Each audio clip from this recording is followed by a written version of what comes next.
Hola, ¿cómo están? Bueno, quiero agradecer a la cuenta Locos por Lacan por la invitación. Me están proponiendo responder a una cuestión: ¿para qué sirve el psicoanálisis?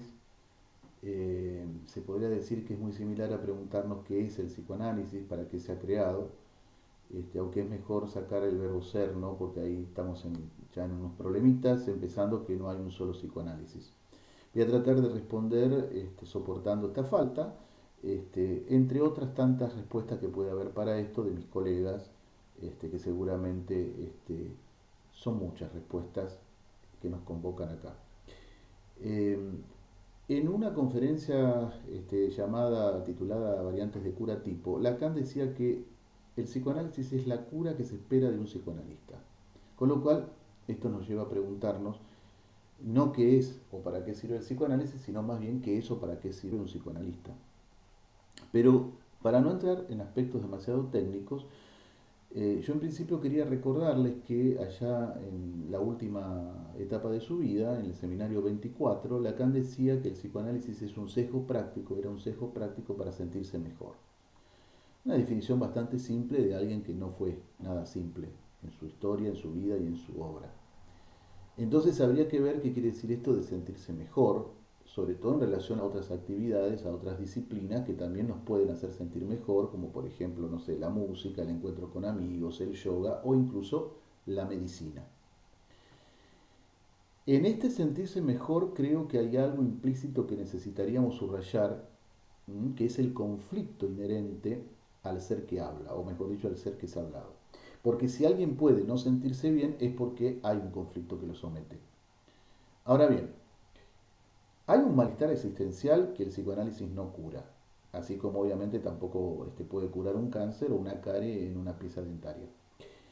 Este malestar que no cura es el padecimiento del lenguaje. Un lenguaje que nos hace sufrir porque se ha perdido la relación lineal entre el sujeto y el objeto, este saber innato que llamamos instinto. Esta pérdida no es poca cosa porque a partir de ella se establece un agujero estructural, lo cual nos lleva a perder el sentido de la necesidad, digamos, lo que quiere decir que el ser hablante no sabe o no puede saber lo que desea. Ahora bien, ¿qué sucede? Como hay un no saber, se establece un lugar otro que sí sabe, porque los significantes el sujeto los tiene que ir a buscar a ese otro que, aunque suene medio paradójico, le va a ocasionar un conflicto, con el que podríamos decir que es el que llega al analista. ¿Por qué? Porque el otro miente. ¿Qué sería un neurótico? Aquel que compra fácilmente esa mentira del sentido del otro. Las palabras sirven para darle sentido al mundo, justamente por la pérdida del instinto, pero el mundo es inmundo porque las palabras mienten. Esto se une a un factor muy importante: el otro siempre es un medio. Pensemos, por ejemplo, en el amor. Cuando el otro ya no funciona como medio, la gente se separa. Uno puede creer que el otro le mintió porque una vez le dijo te amo, pero en realidad, si también se mintió él o ella al decirlo, entonces no hay engaño. Es decir, si se deja engañar, no se engaña. Esto es lo que descubrimos en psicoanálisis. Ahora bien, ¿un medio para qué? Para suplir justamente esa falta de la que hablábamos. El amor se lo supone complementario, pero sabemos que no es así. Recordemos también a Nietzsche, cuando decía que el hombre es un animal educado para hacer promesas. Es decir, como digo muchas veces, nadie da más que el que promete. Aquel que enuncia un te amo, esa holofrase, ese performativo, da mucho porque el sujeto supone allí el tapón ideal para su falta. Y parece que las mariposas en el estómago lo atestiguan. Por eso Lacan en L'Autourdie decía que una lengua no es otra cosa sino la integral de los equívocos que de su historia persisten en ella. Es decir, que somos producto de un malentendido con el otro. Y cuando esa relación, yo ya ni siquiera diría con el otro, sino para ser más lógico con el lenguaje, comienza a no servirnos, a no ser un medio útil, el sujeto comienza a padecer y entonces hace un síntoma. Este malentendido tiene que ver con este concepto que manejamos, que es lo inconsciente, porque lo inconsciente para Lacan está en el equívoco, cuando se lo sabe leer.